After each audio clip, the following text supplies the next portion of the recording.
He was talking in an agitated, urgent voice. He was talking in an agitated, urgent voice. I could see that he was genuinely upset, so I listened more closely. He was expressing his certainty that my appeal would be granted, but I was carrying a burden of a sin from which I had to free myself. According to him, human justice was nothing and divine justice was everything. I pointed out that it was the former that had condemned me. His response was that it hadn't washed away my sin for all that. I told him I didn't know what a sin was. All they had to do all they had told me was that I was guilty. I was guilty. I was paying for it, and nothing more could be asked of me. At that point he stood up again, and the thought occurred to me that in such a narrow cell, if he wanted to move around, he didn't have many options. He could either sit down or stand up. I was staring at the ground. He took a step toward me and stopped, as if he didn't dare come any closer. He looked at the sky through the bars. "You're wrong, my son," he said. "More could be asked of you, and it may be asked." "And what's that?" "You could be asked to see." "See what?" The priest gazed around my cell and answered in a voice that sounded very weary to me. "Every stone here sweats with suffering, I know that. I've never looked at them without a feeling of anguish. But deep in my heart, I know that the most wretched among you have seen a divine face emerge from their darkness. That is the face you are asked to see." This perked me up a little. I said I'd been looking at the stones in these walls for months. There wasn't anything or anyone in the world I knew better. Maybe at one time, way back, I had searched for a face in them, but the face I was looking for was as bright as the sun and the flame of desire, and it belonged to Marie. I hadn't searched for it in vain. I had searched for it in vain. Now it was all over, and in any case, I'd never seen anything emerge from the sweating stones.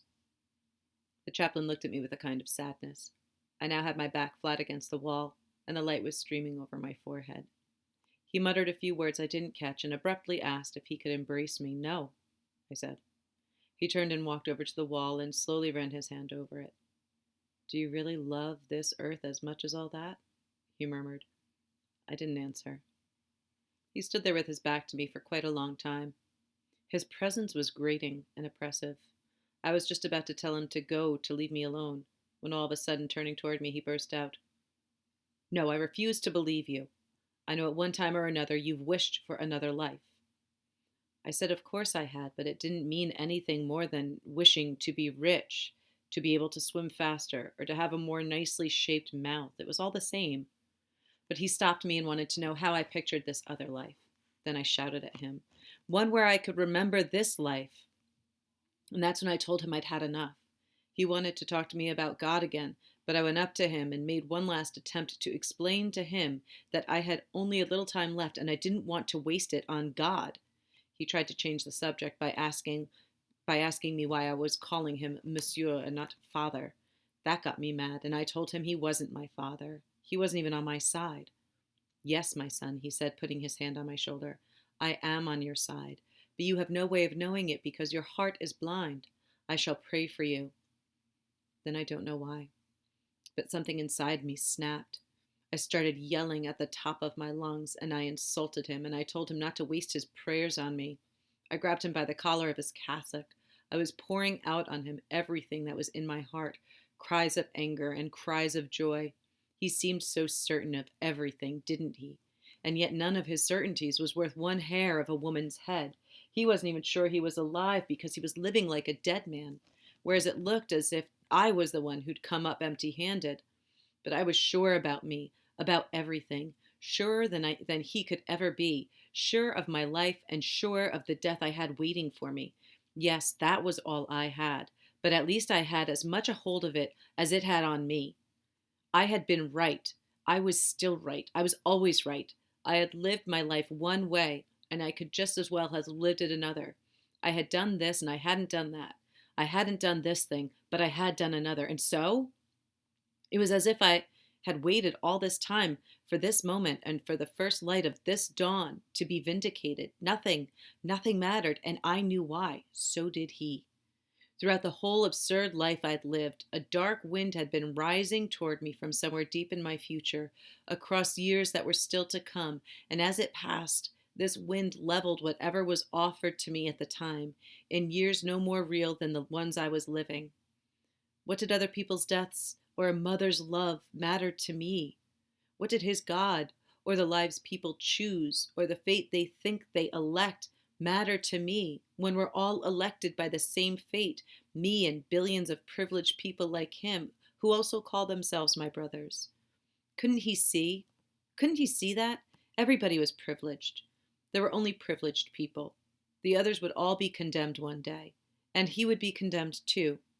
What would it matter if he were accused of murder and then executed because he didn't cry at his mother's funeral? Salamano's dog was worth just as much as his wife. The little robot woman was just as guilty as the Parisian woman Masson married, or as Marie, who had wanted me to marry her. What did it matter that Raymond was as much my friend as Celeste, who was worth a lot more than him? What did it matter that Marie now offered her lips to a new Marceau? Couldn't this condemned man see? And that from somewhere deep in my future, all the shouting had me gasping for air. But they were already tearing the chaplain from my grip, and the guards were threatening me. He calmed them, though, and looked at me for a moment without saying anything. His eyes were full of tears. Then he turned and disappeared. With him gone, I was able to calm down again. I was exhausted and threw myself on the bunk. I must have fallen asleep because I woke up with the stars in my face. Sounds of the countryside were drifting in. Smells of the night, earth, and salt air were cooling my temples. The wondrous peace of that sleeping summer flowed through me like a tide. Then, in the dark hour before dawn, sirens blasted. They were announcing departures for a world that now and forever meant nothing to me. For the first time in a long time, I thought about Maman. I felt as if I understood why at the end of her life she had taken a fiancé, why she had played at beginning again. Even there, in that home where lives were fading out, evening was a kind of wistful respite. So close to death, Maman must have felt free then and ready to live it all again. Nobody had the right to cry over her. And I felt ready to live it all again too, as if that blind rage had washed me clean, rid me of hope. For the first time, and that night alive with signs and stars, I opened myself to the gentle indifference of the world.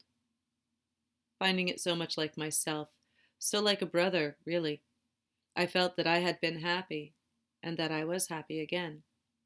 For everything to be consummated, for me to feel less alone, I had only to wish that there be a large crowd of spectators the day of my execution, and that they greet me with cries of hate.